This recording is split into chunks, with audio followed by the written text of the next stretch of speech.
Baik, poin A, pengertian pengukuran kinerja. Pengukuran kinerja adalah proses penilaian kemajuan pekerjaan terhadap tujuan dan sasaran yang telah ditentukan sebelumnya. Pengukuran kinerja dapat dijadikan sebagai ukuran keberhasilan suatu organisasi dalam kurun waktu tertentu, dan hasil pengukuran kinerja dapat dijadikan sebagai masukan untuk perbaikan dan peningkatan organisasi di masa yang akan datang.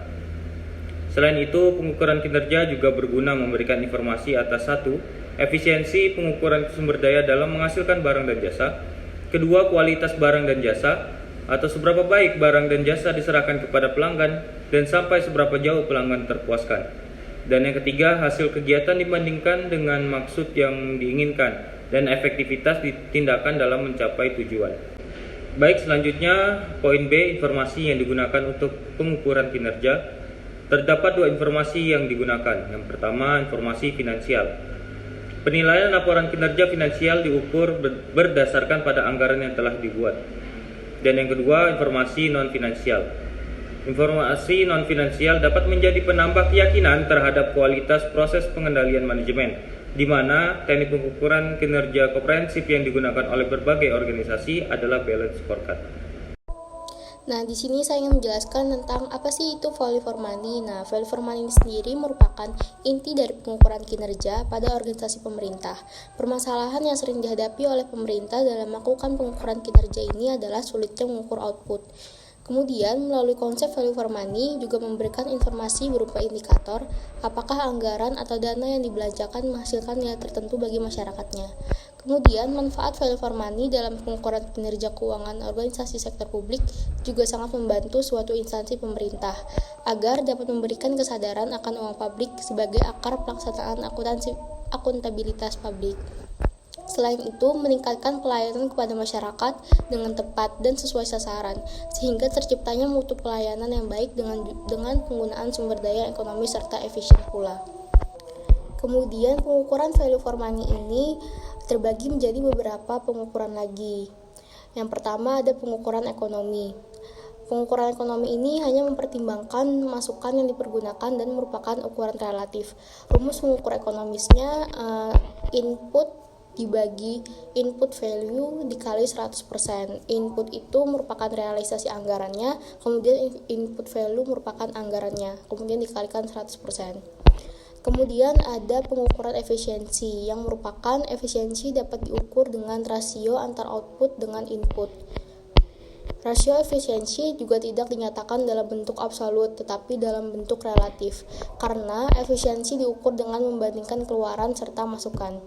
Rumus mengukur efisiensi merupakan input per output dikali 100%. Nah, inputnya sendiri merupakan realisasi anggaran, kemudian outputnya dibagi hasil yang dicapai kebijakan program dan aktivitas, dikalikan 100%.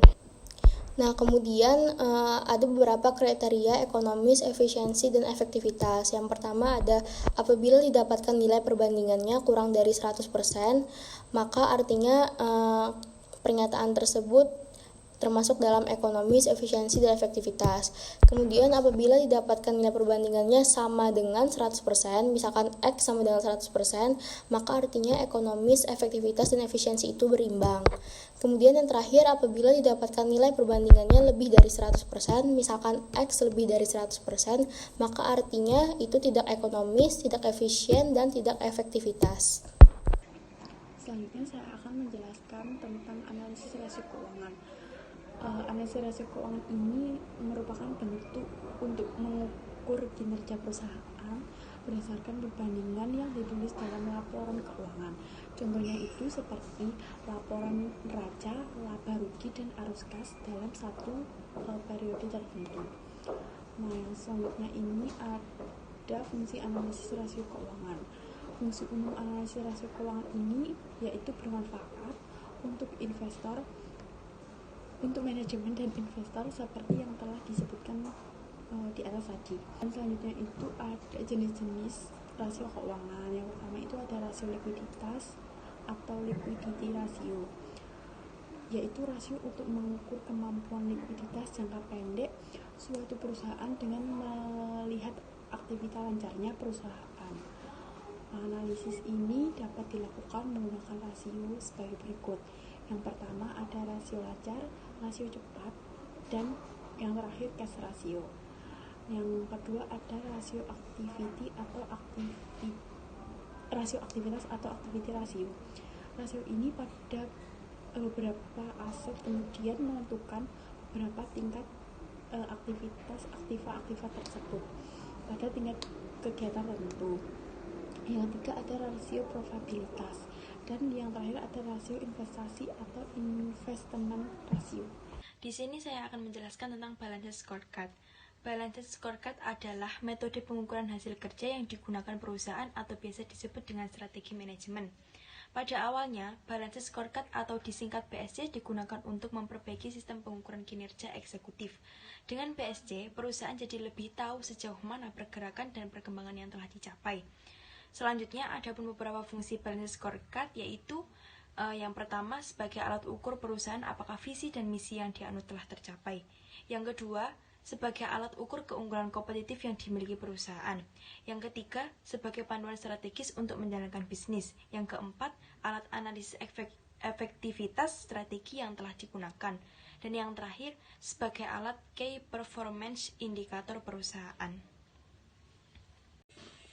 Selanjutnya, adapun 4 perspektif Balanced Scorecard adalah sebagai berikut. Yang pertama, perspektif keuangan. Dalam Balanced Scorecard, perspektif keuangan merupakan perspektif yang tidak bisa diabaikan. Pengukuran kinerja keuangan menunjukkan apakah perencanaan, implementasi, dan pelaksanaan serta strategi memberikan perbaikan mendasar. Lalu yang kedua, perspektif pelanggan. Dalam perspektif pelanggan, perusahaan perlu terlebih dahulu menentukan segmen pasar dan pelanggan yang menjadi target.